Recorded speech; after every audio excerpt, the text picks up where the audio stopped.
하느냐. 아멘.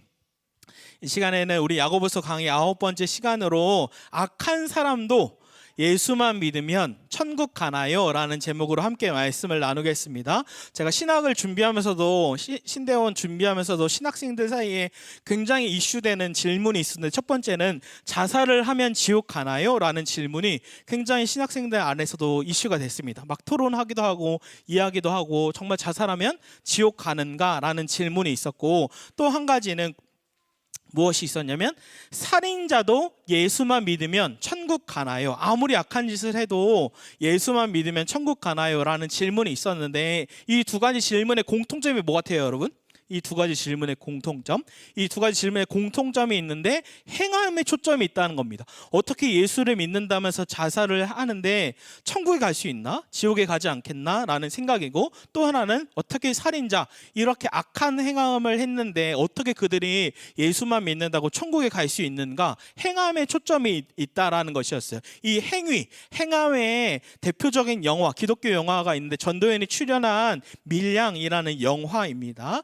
여러분도 알고 있을 텐데, 이 영화의 스토리가 이래요. 전도연이 자녀가 있었는데 살인자에 의해서 이 자녀가 죽게 됩니다.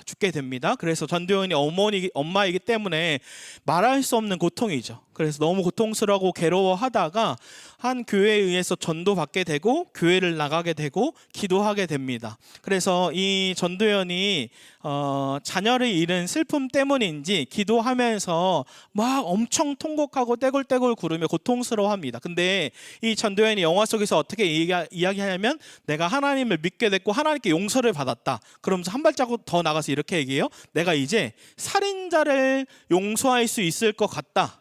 이건 엄청난 거죠. 살인자를 내가 용서하겠다라고 해서 이 전도연이 영화 속에서 살인자를 찾아갑니다. 자기의 자녀를 죽인 살인자를 찾아갑니다. 근데 여기서 문제가 발생해요. 이 살인자가 감옥에서, 저는 이미 이 감옥에서 하나님을 만났습니다. 제가 이 감옥에서 이미 하나님께 용서를 받았습니다. 그래서 내가 당신에게, 당신의 자녀에게도 용서를 구하지 않아도 됩니다. 이렇게 얘기합니다. 그 순간 이제 전도연의 눈이 돕니다.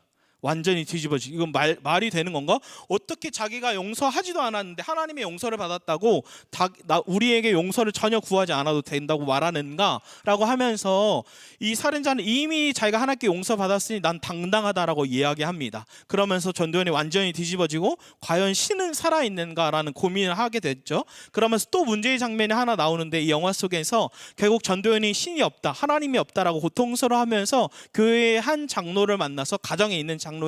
잠자리까지 합니다. 그러면서 이 기독교를 결국 비판하는 거죠.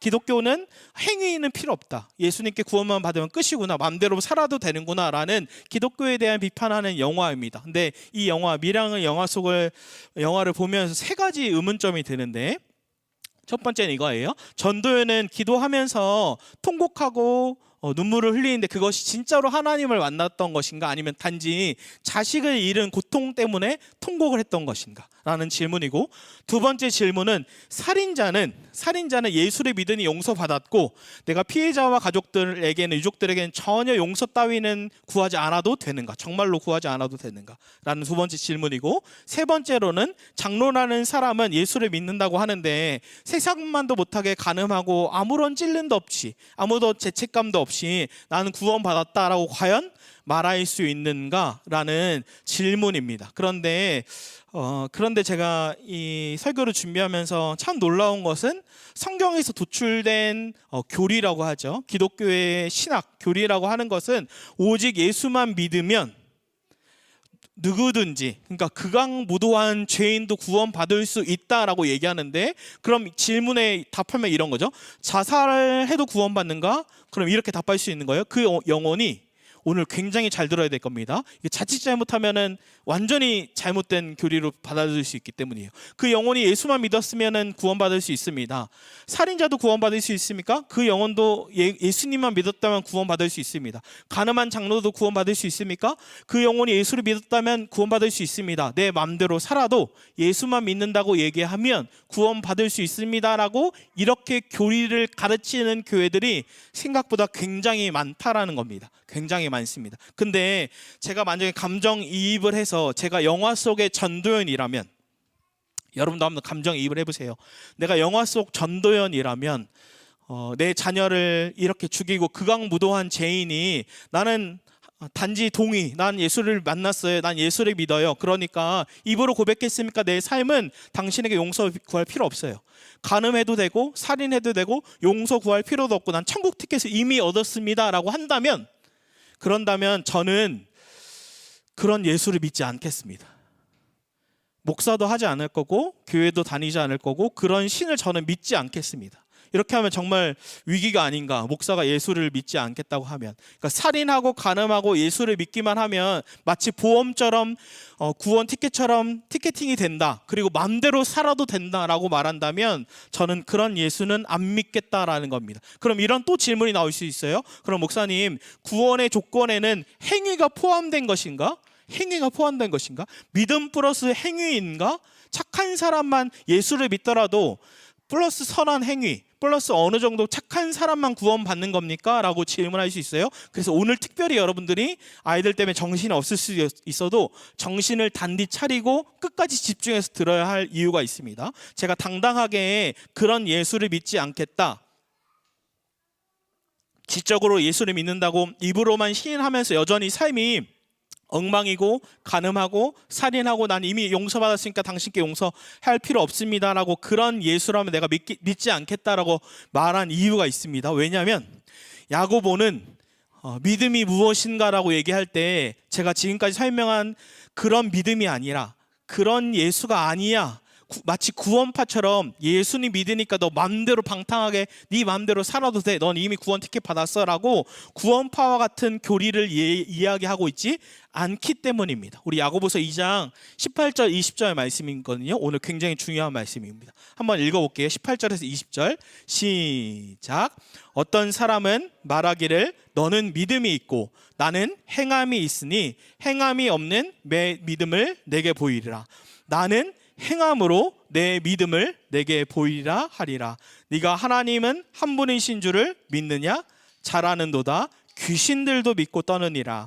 아, 허탄한 사람아, 행함이 없는 믿음이 헛것인 줄을 알고자 하느냐. 아멘. 야고보는 예수를 믿는다라는 직적인 동의 정도, 마음대로 살아도 돼, 예수님을 내가 믿으니까 라고 하는 정도는 뭐라고 얘기해요? 마귀들도 귀신들도 믿고 떤다, 예수가 하나님의 아들이야 라고 고백하는 정도는 마귀들도 하는 거야. 즉 행함이 없는, 아무 삶의 변화도 없는 믿음이란 건 귀신이 믿는 믿음, 죽은 믿음, 가짜 믿음, 시체와 같은 믿음이야 라고 얘기해요. 즉 잘 생각해 보세요. 영화 미랑 속의 전도연은, 살인자는, 장로는 사실 이게 영화 속이니까 사실 영화는 감독과 연출의 모든 생각과 사상을 넣은 거기 때문에 그 영화 속에 있는 사람들은 사실 죽은 믿음, 가짜 믿음, 시체와 같은 믿음일 수 있다라는 거예요. 그러면 계속 의심하게 되죠. 사도 바울은 믿음으로 구원받는다고 얘기하고 야고보는 행위로 구원받는다고 얘기하나? 아니요, 그렇지 않아요. 바울도 믿음으로만 구원받는다고 하고 야고보도 믿음으로만 구원받는다고 합니다. 그런데 동시에 잘 들어야 돼요. 동시에 사도 바울도 믿음으로만 구원받지만 행위는 굉장히 중요하고 야고보도 믿음으로만 구원받는데 행위도 굉장히 중요하다. 이 말은 무엇이냐? 즉 우리가 장사나가 아무리 선한 일을 행해도, 그 감옥 속의 살인자가 아무리 선한 행위를 하더라도 구원받을 수 없는데, 그래서 아들이신 예수님이 대신해서 행함, 십자가에서 행함, 우리의 모든 속죄를 행함으로 하심으로, 행동하심으로 십자가에서 우리는 예수 그리스도를 믿음으로 주님은 우리에게 넌 의로워라고 칭해 주신 거고, 우리의 모든 죄악, 살인자와 같은 장사나의 죄악을 예수님이 전가하셔서 다 가지고 가신 거예요. 즉 야고보는 진짜 믿음인가 가짜 믿음인가를 점검해야 돼라고 얘기해요. 마치 여러분 돌다리를 건너봤죠. 돌다리 눈에 보이면 다 돌다리네 하지만 그 돌다리를 두드려 보면 어때요? 돌다리가 훅 들어가는 거예요. 그러면 이거 가짜였네, 내가 들어갔으면 물에 빠졌겠네 라고 했듯이 모든 돌다리가 겉에 보기엔 다 돌다리 같지만 두들겨 봤을 때 훅 들어간다면 그건 가짜죠.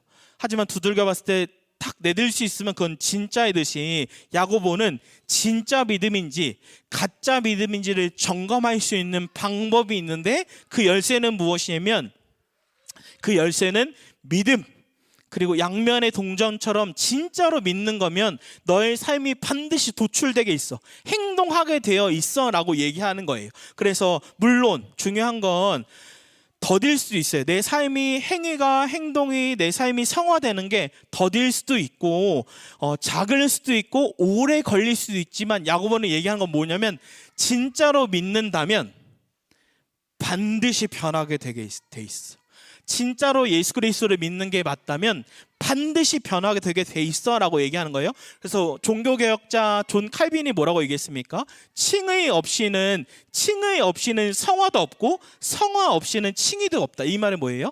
진짜로 예수 그리스도를 믿지 않으면 절대 삶이 변하지 않아.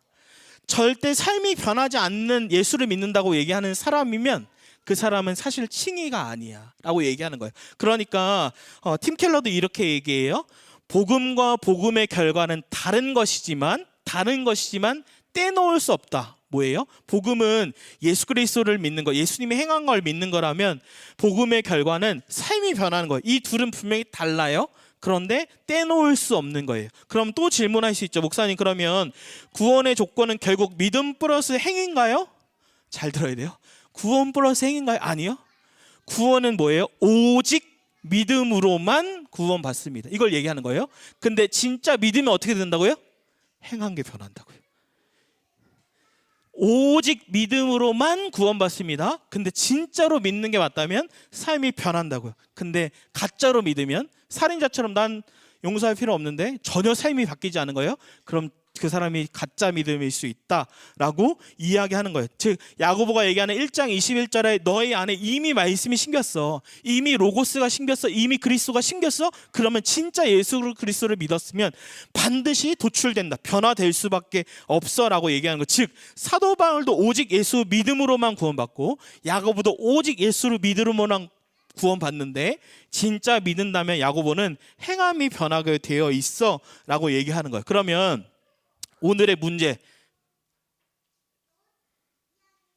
이 문제는 어떻게 해결됩니까? 처음과 다르게 자살하면 지옥 가나요? 근데 잘 생각해 보세요. 이걸 뒤집은다고 우리 다 지금 자살하지 않았잖아요. 지금 세상의 사람들 다 자살하지 않았죠. 그러면 자살하지 않은 모든 사람이 그럼 반대로 천국 가나요? 그렇지 않죠. 즉 무엇을 이야기하냐면 진짜로 예수를 믿는다면 주인이 바뀌기 때문에 물론 자살할 수 없는 게 맞습니다. 근데 동시에 저는 뭘 얘기하고 싶냐면 현대의 지금 제가 공부하는 책에도 현대의 우울증이 교회 안에서도 25%, 그러니까 4명 중 1명꼴로 있다고 하고 그 주에 통계를 했는데 2주 동안에 기독교 안에 자살을 생각한 적이 있다, 시도한 적이 있다라는 게 무려 11%가 나왔어요. 어마어마하게 나왔어요. 10명 중 1명이에요. 어마어마 많죠. 그 말은 물론 지금도 예수를 믿으면 우울증에 걸릴 수 없어요 라고 말하는 사람이 있지만 그렇지 않고 찰스 스펄전도 제가 그 공부를 많이 했는데 3분의 인생 전체를 통틀어 3분의 2가 우울증이었어요. 그 찰스 스펄전은 어떤 사건과 육체적인 약함들이 있었기 때문에 그러므로 질병에 의해서 자살하는 경우도 있기 때문에 무조건 저 사람은 구원 못 받았어 라고 말할 수 없다라는 겁니다. 그럼 제가 얘기하고 싶은 건 진짜로 예수를 믿는가, 그것이 구원의 결론이고 그것은 주님이 아신다라고 저는 대답하고 싶어요. 그 사람을 함부로 판단할 수 없다. 진짜 그 사람이 우울증이나 이런 걸로 자살했을지라도 그 사람이 정말로 예수를 믿었는가는 주님이 아신다라고 저는 이렇게 답하고 싶어요. 두 번째 질문, 살인자도 예수만 믿으면 천국 가나요? 전 이것도 조심스럽고 심각한 문제라고 생각하는데, 왜냐하면 제가 전도연의 입장이라면 그걸 쉽게 얘기할 수 없기 때문에 쉽게 용서할 수 없어요. 제 자녀를 죽였는데요. 이건 눈이 돌아가지 않고 어떻게 합니까? 근데 분명하게 제가 말할 수 있는 건 영화 속 밀양에 있는 살인자는 그 사람이 진짜 예수를 믿는 모습이 아니죠. 왜 아니에요? 여러분 생각해보세요. 진짜 예수를 믿는다면 여러분 상황이 이미 전도연이 용서를 해보겠다고 온 상황이에요. 그때 살인자의 반응이 난 이미 하나님께 용서받았으니까 당신에게 용서할 필요가 없어 라고 반응할까요? 그렇지 않죠.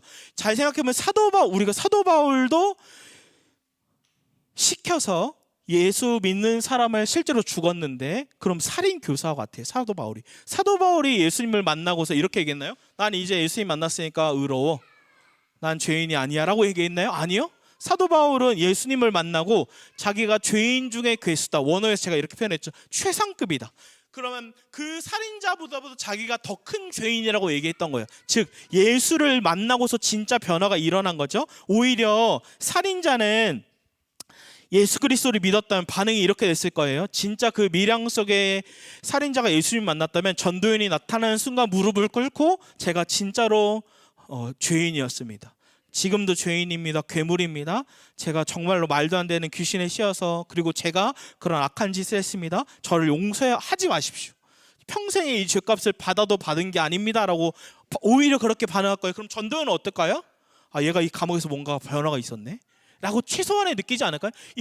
나도 교회 안에서 뭔가가 다르다고 생각했는데 얘도 감옥 안에서 뭔가가 변화가 있구나라고 완전히 다른 반응을 보게 되는 거죠. 즉 예수를 믿는다는 건 무엇인가? 말로만 나 예수 믿어, 크리스찬이야 라고 하는 지적인 동의 수준을 하면서 삶은 여전히 죄를 짓고 방탕하고 살인하고 간음하고 마음대로 죄를 짓는 것, 마치 구원파의 교리가 이야기하듯이 난 천국 티켓을 얻었어, 이제 내 마음대로 살아도 돼가 아니라, 성경이 말하는 진짜 믿음은, 예수를 믿는다라는 건 주인이 바뀐 거죠. 장사나가 지금까지 내 삶의 주인이었을 때 아무 소망이 없다가 이제는 예수를 믿는 순간 주인이 바뀌었어. 나는 내려오고 예수님이 내 삶의 주인이 되어서 진짜 야고보서 1장 21절처럼 로고스, 말씀이신 그리스도가 내 안에 심겨져서 이제는 내가 더 이상 주인 노릇하지 못하고 철저하게 예수님이 주인 되셔서 내 안에 예수님 때문에 작은 죄를 지어도 찔리고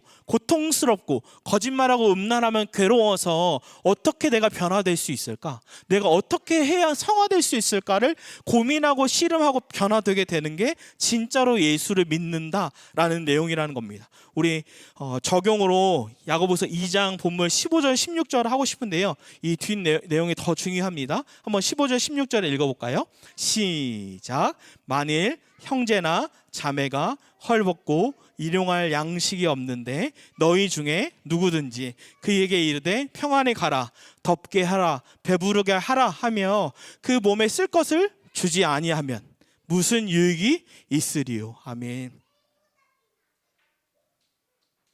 야고보는 헐벗고 있는 사람, 일용할 양식이 전혀 없는 사람에게 말로만 제가 기도할게요, 평안히 가세요, 잘 드세요, 따뜻하게 입으세요 말로만 하고 전혀 한 푼도 도와주지 않는다면 행함이 없는 가짜 믿음이 아닌가? 라고 아주 도전적인 말씀을 하는 거예요. 저에게도 이 설교가 사실 여기까지 하고 끝났는데 저에게 엄청난 도전인데, 저는 여러분에게 믿음으로 선포하기론 여러분의 삶에 진짜로 11조를 드렸으면 좋겠습니다. 근데 잘 들어보세요. 교회에 11조 하지 않아도 괜찮습니다. 근데 여러분의 11조를 약자에게, 가난한 사람에게, 선교사에게라도 진짜 11조를 하십시오. 왜냐하면 이렇게 생각할 수 있어요. 목사님 또 교회 재정 어려우니까 11조 이야기하네. 물론 어렵습니다. 근데 저는 뭘 얘기하고 싶냐면, 야고보 제가 강해를 하는 이유가 저의 생각이나 주제로 설교하지 않고 성경이 말하는 대로 순차적으로 설교하기 위해 왔는데, 야고보는 진짜 제자도를 도전하는 거예요. 진짜 믿음이 무엇인가를 도전하는 것인데, 제가 에스라에 있을 때 성경을 연구하면서 11조를 깊이 연구했습니다. 왜냐하면 유튜브에 신약의 시내는 11조가 끝났다라고 올라온 것들이 굉장히 많고 사람들도 이슈를 굉장히 많이 하기 때문입니다. 근데 제가 에스라에서 11조를 깊이 연구하면서 정말 신약 시대의 연속성이 있는가? 11조의 의미는 무엇인가를 다 연구하고 났을 때 감사한 건, 에스라에 있었던 제 멘토 김덕준 교수님, 구약학을 연구한 김덕준 교수님의 책을 제가 발견하고 제가 공부한 거와 일치해서 너무 온몸에 소름이 돋았고 감사한 이유가 있습니다. 11조에 3가지 의미가 있는데 제가 읽어드릴게요. 여러분도 눈으로 따라와 보세요. 너무너무 중요합니다. 야고보는 오늘 그 중에 세 번째로 얘기하는 거예요. 11조의 정신과 원리는 크게 세 가지로 요약할 수 있다. 이거 김덕준 교수님 글이에요. 첫째, 11조를 통해 자신의 소유와 소득이 하나님께로부터 온 것임을 인정하는 것이다. 다시 말하면 11조는 청지기의 의식의 표현이다. 둘째, 11조는 하나님의 일에 전념하는 사역자, 즉 풀타임 사역자의 생계를 돕기 위한 의미를 지닌다. 구약 시대 제사장과 레위인들은 이스라엘 백성들의 죄의 용서와 편안을 축복을 기원하는 일을 하는 반면 이스라엘 백성들은 제사장과 레위인들의 생계를 보조할 책임을 지닌다. 하나님께서 이를 통해 상부상조의 정신이 공동체 안에 구현되기를 기대하셨다. 셋째, 11조의 의미는 자비의 실천이다. 11조의 일부는 공동체 내의 어려운 이웃이나 사회를 봉사하는 목적으로 사용될 필요가 있다라는 겁니다. 즉 야고보는 이 세 개 중에 세 번째 얘기한 건데 11조의 의미는 크게 세 개입니다. 첫 번째로 이 돈을, 육체의 건강을 내 삶에 주신 분이 하나님이다라고 인정하는 것이고, 내 몸이 치면은 아무것도 하지 못하니까. 둘째는 풀타임 사역자, 이거 말라기에 나와 있는데 이런 거예요. 풀타임 사역자의 구약의 제사장과 이거의 영속성은, 목사라와 연속성은 무엇이 있나요? 그때와 연속성이 있는 건 똑같이 제사장과 목사는 말씀의 사역자를 하고 풀타임 사역자를 한다는 연속성이 있어요.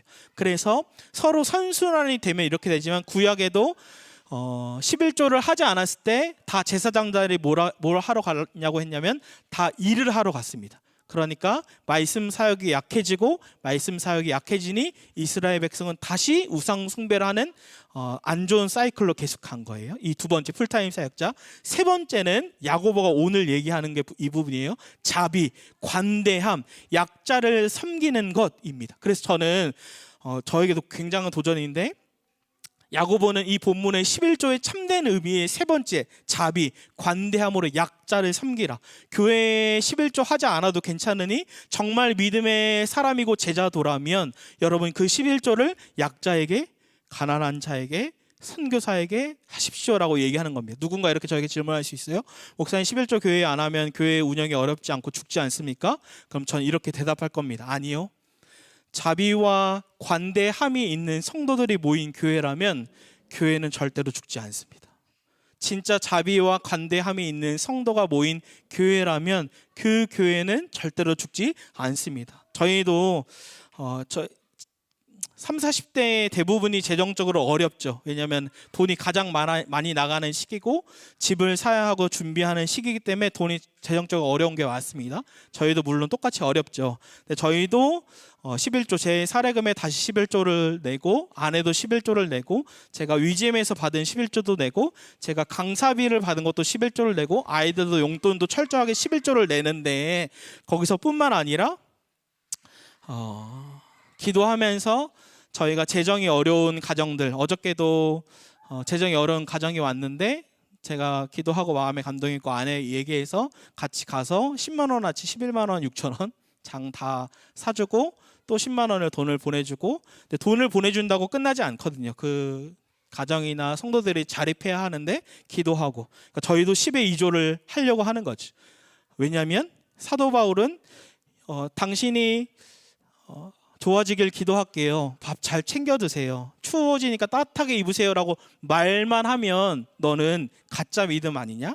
넌 지금 귀신도 믿는 믿음을 하고 있는 거야. 그건 진짜 믿음이 아니라 그에게 진짜 돈을 지어주면서, 그에게 옷을 입혀주면서 그를 진짜 너의 행함으로 자비를 행하라 라고 이야기하는 겁니다. 성경에도 제가 이 사건을 신약의 사건에 부자 한 사람의 사건이 생각났는데, 이 부자가 예수님께 똑같이 구원론에 대해서 질문해요. 예수님, 어떻게 해야 영생을 받을 수 있습니까? 이 부자 청년이, 젊은이 부자가 어떻게 해야 영생, 어떻게 해야 구원, 어떻게 해야 진짜 천국에 갈 수 있나요? 라고 물었을 때 보통 예수님은 뭐라고 대답하시냐면, 나를 믿으라, 나의 아버지를 믿으라, 그러면 영생을 얻을 거야 라고 다 예수님이 믿음에 대해서 얘기했는데, 놀라운 건 이 말씀 구절에서 예수님이 부자 청년에게 나를 믿으라라고 얘기하잖아요. 뭐라고 얘기합니까? 너의 재산을 다 가난한 사람에게 나눠주고 나를 따르라라고 얘기해요. 왜 그렇게 얘기하시나? 그러니까 예수님이 부자의 마음을 꿰뚫어 보셨어요. 그 부자의 마음의 진짜 주인은 예수님이 아니라 돈이기 때문에 그 가난한 거 다 나눠줄 수 있니? 그리고 나를 따라라. 나를 전적으로 믿고 내가 진짜 주인이 되면 너의 삶을 책임져 줄게. 근데 그 부자 청년이 어떻게 했는 줄 아세요? 근심하면서 예수님을 떠납니다. 그리고 예수님이 이렇게 얘기하세요. 제자들에게 부자가 천국에 들어가기 어렵다. 예수님 그 가난한에게 돈을 나눠줘라 라는 것과 나를 따르라라는 건 똑같은 거예요. 진짜 예수 그리스도가 주인이냐? 돈이 너의 삶의 주님이 아니라 내가 네 삶의 주인일 때 너의 삶을 다 책임져 줄 거야 라고 얘기하는 거예요. 저는 주님이 우리에게도 동일하게 말씀한다고 믿습니다. 너의 진짜 주인은 누구냐? 즉 말로만 내가 예수님을 믿습니다 라고 행함이 전혀 없는 것이 아니라 너의 행함으로 진짜 믿음을 보여. 이것이 불편할 수 있고 거북할 수 있지만 복음은 단순히 구원파 교리처럼 지식적인 동의 수준이 아니라 삶이 전체로 뒤바뀌기 때문에 이 복음은 우리에게 불편하고 거북스럽고 진짜로 부딪혀야 하는 거죠. 주님이 우리에게 묻는다고 생각합니다. 너의 진짜 주인은 누구냐? 우리 같이 찬양하고 기도할까요?